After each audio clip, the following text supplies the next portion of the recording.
everyone. Director Doug once again, and we're here with another question and answer session. You guys send in some questions about Discovery Mountain, some behind-the-scenes stuff, some of the technical stuff, and how we produce this program.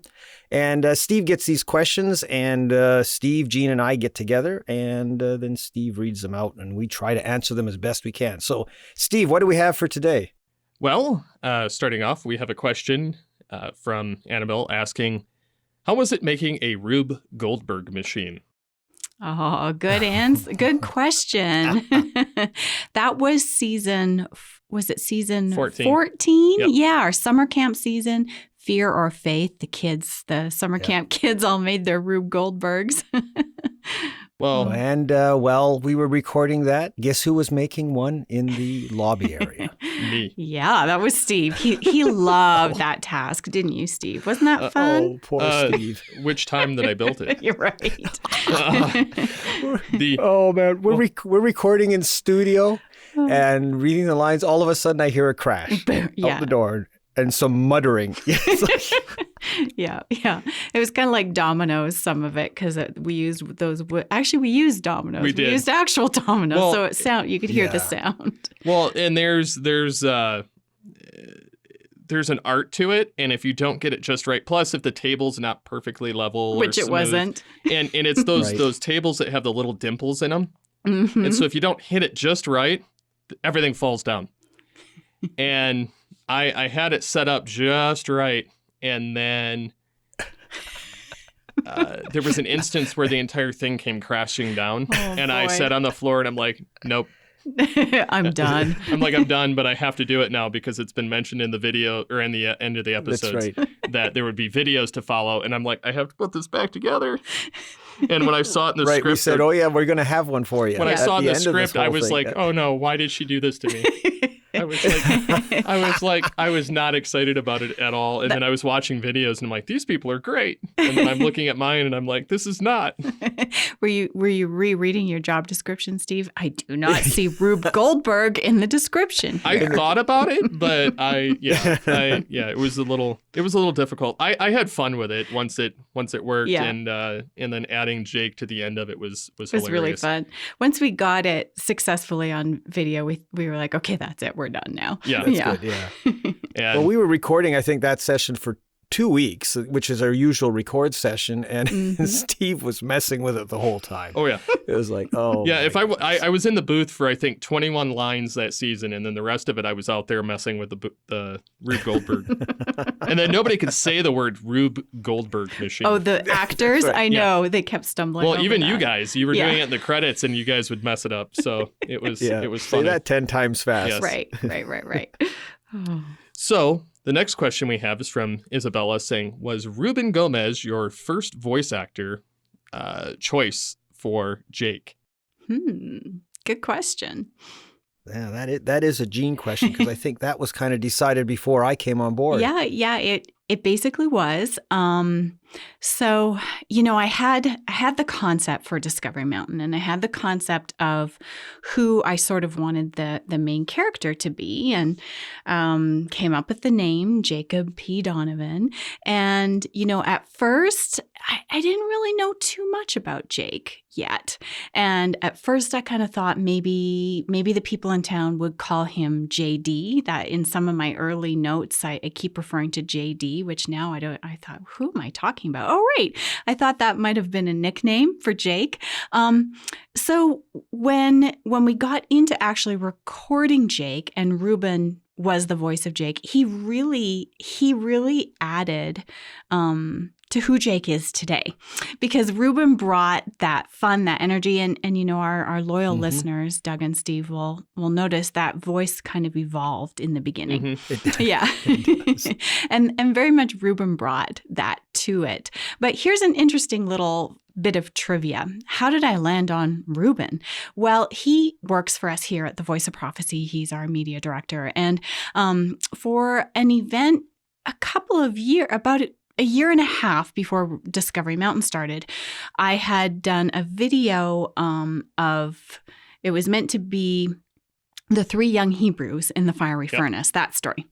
And it was 3 guys who worked here, one of whom was Reuben.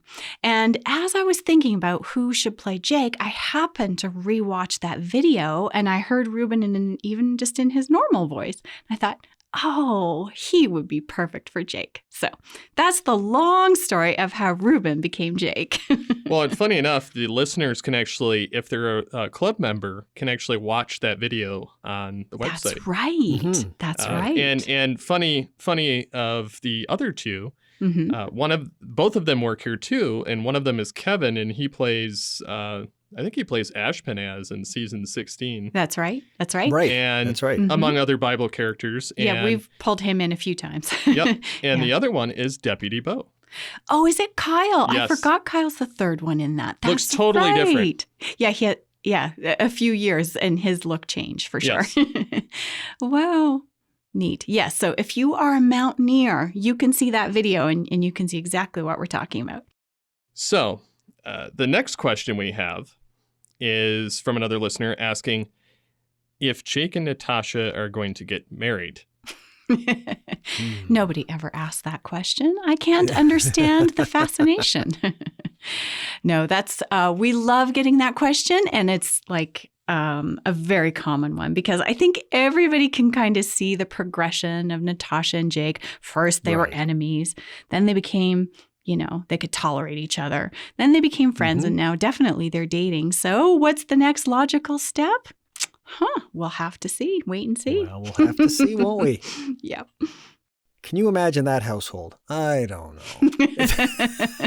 Imagine Jake as a parent. I'm not sure I can picture that. Oh, dear. Then with how Natasha goes, oh, dear, like when something happens and Jake going, it's a disaster.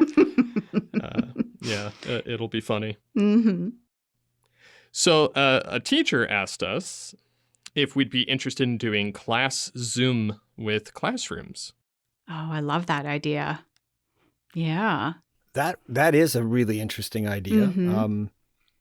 I know a good friend of my son actually is a teacher in British Columbia, and he plays Discovery Mountain for his kids. I don't know if it's probably not daily, but regularly. And he said that they're huge, huge fans Awesome. of the show and would probably be just thrilled to do like a live Q&A Zoom with all of us. That's a very interesting question. Yeah.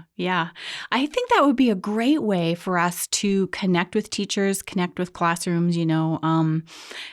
Travel is still difficult. Director Doug, we haven't had you down here in Colorado for quite a few seasons in a 2 row. years. Yeah, because of the border crossing, 2 years. Yeah. And just even when we can travel freely, it's tough to get to all the schools and meet all the people we would love to. But doing something by Zoom would be very, very possible. So, I think, Steve, us having this conversation, maybe some teachers are going to reach out to us. And if we figure this out for the teacher who asked this original question, maybe we can do that in other classrooms as well. Mm-hmm. So the next question we have is, when Principal Reader is being a real principal, does he let his students call him Reader, or is he Mr. Reader? He is Reader. And in fact, that's why the script was written that way. I grew up in a slightly different era. Hard to imagine, but I am definitely older than the characters who are in the academy. But when I grew up, part of it was the way, my parents raised me, but we never referred to our teachers as anything but Mr. and Mrs. And, we were always very careful to do that. But you know what? I think we all love Don Reader. He's a wonderful, wonderful person. Steve, you and I were just chatting about that before we started here. He's such a great guy. And he is Reader to his students. Those kids love him, and they relate to him, and that's what they call him. I think that's something that started with my generation. Everybody kind of calls everybody by the last name. Because I have a bunch of friends online that I call by their last name. Okay. I don't even differentiate with first names. It's just last name. So, are there any plans to have Discovery Mountain in other languages? Definitely. Nothing that is actively in process right now. As you can imagine, turning all of the scripts over into another language, all the various steps involved there. So the first would be to translate all the scripts. And I'll just say that we're dreaming of 2 languages right now, Spanish and French. Spanish would be the first. So the first step would be to translate everything into the Spanish and French, and then it would be starting from scratch with a whole new cast. So it would almost be like recreating Discovery Mountain. It really would. We could perhaps leverage some existing materials such as sound effects and the environments, which are already kind of set. But any change in language is going to be probably a change in duration, because some languages are take a little longer to get a sentence out than English. True. We have French up here in Canada, and I've often done for corporate work French and English versions of a corporate production for a bank, for example. And the English might be 20 minutes and the French might be 30, right? So it just takes longer. So we could leverage some of the stuff we already have for each of the episodes that exist, because we know we need a door opening, we know we need a crash of boxes, we know we need a car zooming by. But how all those things lay out, it's not as simple as simply dropping in the new languages. Right. It just wouldn't work that way. And you're absolutely right. It really would be like starting like a brand new show. It would be actually. The only thing we'd save some time on is like I say, the environments. We know what Trekkers sound like. We know what Trekker's door sounds like, and so those things already exist. So we'd save time there. But everything else would be pretty much a brand new program. It would. And as we were talking in answer to the other question, kind of how Ruben brought his personality to Jake, I think some of those nuances would happen depending on who voiced the different characters, right? Oh, yeah. Jake would kind of be a whole different Jake depending on what the voice was like in that other language. So, I hope, I pray one day we get to do that, because I would love to see those other kind of alternate universe Discovery Mountains. Well, and then it's also potentially a bit of a different production staff. I mean, I've done other languages from a director's perspective, but those have been not so much dramas, which there's some directorial requirements when it comes to emotions and that sort of thing, which are harder to kind of direct in a different language. Like I say, corporate stuff is pretty much like a voiceover and spewing out information. And so some of the finer points of like, did you say that in a way that has the emotion I want? Sometimes doesn't translate to another language. So we're not only talking about redoing shows, we're talking about possibly finding some different production staff, which we don't have. And it's just a big job. It would be massive. I would see our roles, we three here, almost as consultants to a whole new team. Really. Yeah. Possibly. Yeah. Yeah.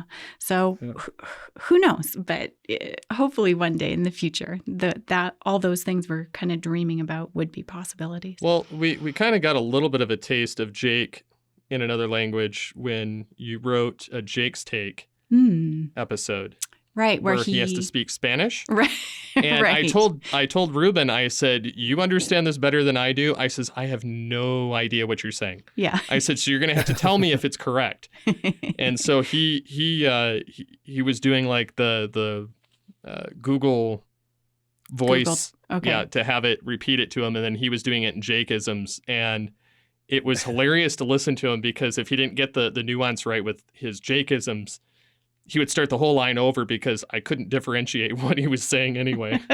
And so, that's so great. Yeah. So, but it turned out great, and it was a lot of fun. Yeah, and Ruben is bilingual to a degree. I wouldn't say he's fully bilingual, but he's bilingual enough he could get through that Jake's Take. He could understand what it was trying to say and how it should sound. And,